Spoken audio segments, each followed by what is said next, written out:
Assalamualaikum warahmatullahi wabarakatuh. Saudara-saudara mahasiswa micro teaching, setelah kita melakukan pembelajaran online selama lebih kurang 9 kali pertemuan yang berkisar antara membahas keterampilan dasar mengajar yang terisolasi mulai dari kegiatan membuka dan menutup pelajaran, kemudian keterampilan menjelaskan, keterampilan mengadakan variasi, kemudian keterampilan memberikan penguatan, keterampilan bertanya, keterampilan mengelola kelas, keterampilan mengajar diskusi kelompok atau kelompok kecil. Maka pada hari ini kita akan coba menjelaskan kepada saudara rangkuman dari semua keterampilan itu sehingga nanti bisa dipraktikkan dalam bentuk keterampilan terintegrasi. Keterampilan terintegrasi itu artinya adalah bagaimana seorang guru mengajar dari awal, mulai dari kegiatan membuka sampai kegiatan penutup, di tengah-tengahnya ada kegiatan inti.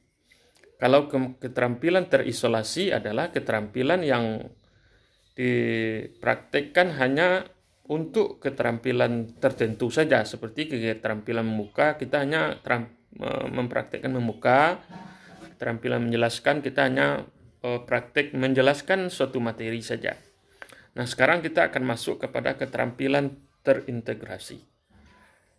Keterampilan terintegrasi tentu pertama dulu yang harus dipahami adalah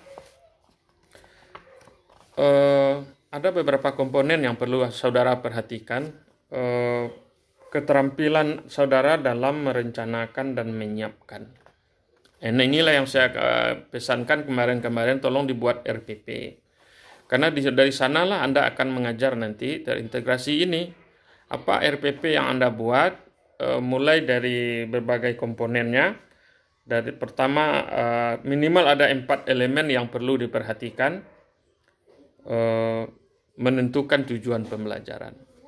Anda yang mengajar PAI harus dijelas dulu apa tujuan Anda mengajar. Dan tujuan pembelajaran itu turunannya nanti adalah KD dan indikator. Kalau Anda mengajar PAI, lalu di dalamnya itu ada KI, KD, dan indikator, lebih banyak kepada aspek pengetahuan, maka nanti Anda cara mengajarnya juga lebih banyak kepada aspek pengetahuan.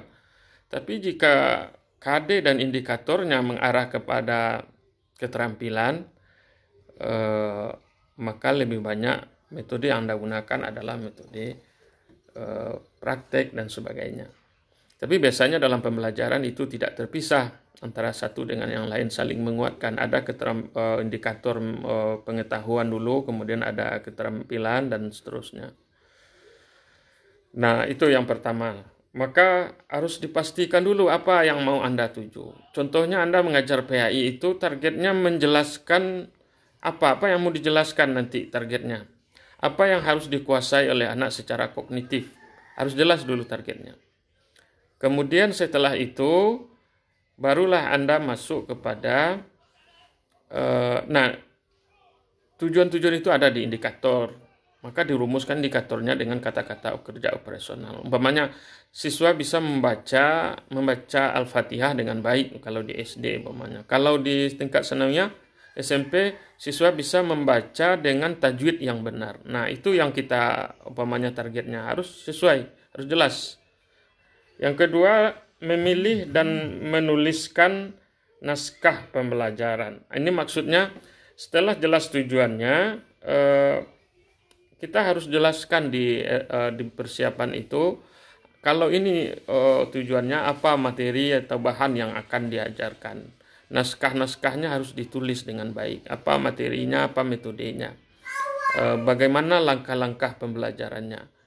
Nah, umpamanya kalau Anda mengajar membaca, langkahnya bagaimana? Umpamanya mulai dari Anda membaca dulu, lalu anak dan seterusnya. Nah, itu ya dalam kondisi normal seperti itu, ya. Nanti kita akan jelaskan kalau dalam kondisi sekarang apa yang Anda harus lakukan. Dan yang ketiga adalah memilih menyiapkan bahan-bahan yang akan digunakan. Apa bahan-bahan yang dibutuhkan? Seorang guru yang baik dia harus menyiapkan materi yang benar sesuai dengan indikator, metode yang tepat, media yang tepat, fasilitas yang memadai. Ini dalam suasana normal, ya. Harus disiapkan itu. Kemudian yang disiapkan yang keempat adalah menentukan cara memonitor atau menilai. Kalau ini sudah dilakukan, anak bagaimana nanti, apa penilaian kita, apa instrumen kita dalam penilaian. Minimal itu harus disiapkan yang 4 itu. Yang pertama adalah apa tujuan, KD dan indikatornya, kemudian bagaimana langkah-langkahnya, mengajarnya, kemudian bahan apa yang harus disiapkan, kemudian bagaimana menilainya. Ini harus disiapkan dulu sebelum Anda praktik terintegrasi. Apa yang mau saya ajar, bagaimana materinya, itu. Yang kedua adalah dalam terintegrasi ini yang perlu adalah keterampilan pembelajaran. Nah, ini yang terkait dengan yang kita sudah praktekkan mulai dari kegiatan membuka sampai kepada kegiatan menutup. Dalam keterampilan ini Anda harus seorang guru harus memberikan penjelasan materi yang jelas kepada anak kita. Kalau sesuai indikator yang telah ditetapkan, harus harus jelas, disampaikan secara jelas, terstruktur, urutannya harus jelas, kemudian lengkap, menarik perhatian, dan disertai dengan contoh. Ini yang sudah kita bahas dalam keterampilan menjelaskan. Harus jelas strukturnya, harus jelas ada contohnya. Kalau Anda guru PHI ingin menjelaskan tentang akhlak, akhlak terpujinya, kedisiplinan, kesabaran dan sebagainya. Sabar itu apa contohnya dalam kehidupan anak-anak sehari-hari? Harus sampai ke situ dijelaskan. Jangan nanti jauh dari kehidupan anak.